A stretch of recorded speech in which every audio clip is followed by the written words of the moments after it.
Well, this is Will from Cape Cod, Massachusetts, just coming to you with the third installment. We got talking about the character Otis on Andy and Mayberry and some of our favorite recollections of Otis. I think my favorite scene with Otis in it is when they're trying to get Otis on the wagon. And he manages to hide a bottle of rye whiskey under a planter in his house, and he's fishing it out with some sort of string attachment. I've always been impressed too by Otis's clothes. He always wore the same tie, if you notice. It has these big diamonds on it. Even though Andy Griffith was in black and white, I am sure some of those diamonds were kind of a golden brown, just like the kind of golden greenish brown this rye here right has. Well, you know, it isn't so much, Will, the individual scenes. I mean, Otis he was kind of a one-trick pony. I mean, the man was, all he did was play a drum, you know. And it was pretty much, I think they probably just tore one page out of one script and put another page in the new script that says Otis staggers in, you know, to Andy's office, unlocks the cell door and locks himself back in there. Well, you know, one thing, we did explore a couple of cocktails for everyone over the last 2 days, but we do notice that Otis on Andy and Mayberry did not mix his liquor. He drank usually right out of the bottle or jug or what have you. And then he snores a lot. You know, one of the things that lets you know that a guy is really a drunk on TV is that he just snores really loud.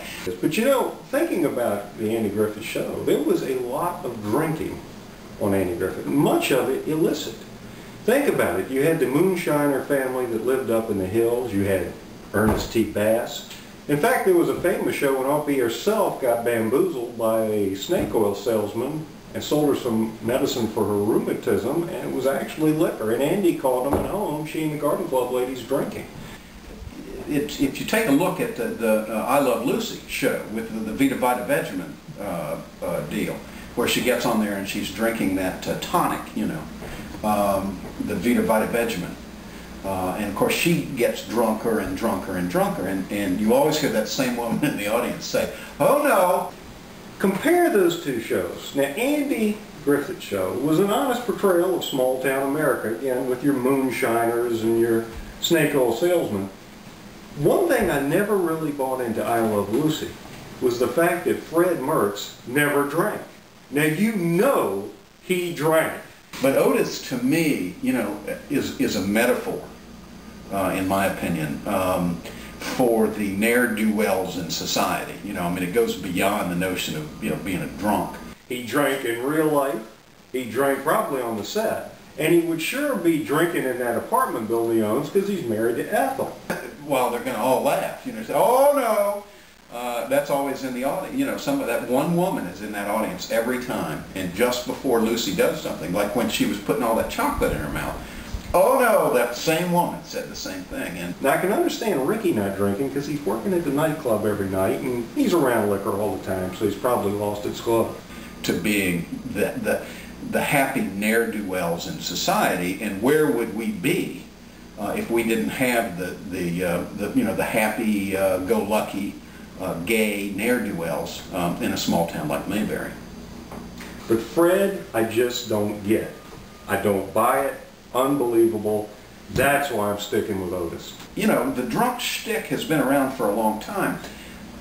We're not in any way endorsing drinking to excess here. What we're trying to do on Cocktails with Will and Bruce is to create a cocktail that tests your palate. If this show is about drinking rye whiskey directly out of a bottle, I mean, you can go on and watch old Andy Griffith episodes for that. You don't have to, you know, you don't have to go on our program. No, we're going to give you cocktails that Otis would not have drunk, and I think that's the important thing to realize. This is not about Otis drinking cocktails, because he drank it right out the bottle, as they say. He said, you know, first thing he would say is there would be a little bit of the whiskey would be up in here, and he'd open it up and he'd say, "Let me get that out the neck for you." That's why I'm sticking with Otis. Our next episode of Cocktails with Will and Bruce, we're probably going to move on from the rye whiskey.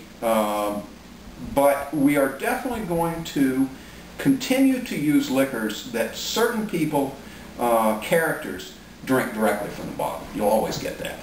And we'll see you then. Bye-bye. That's why I'm sticking with Otis.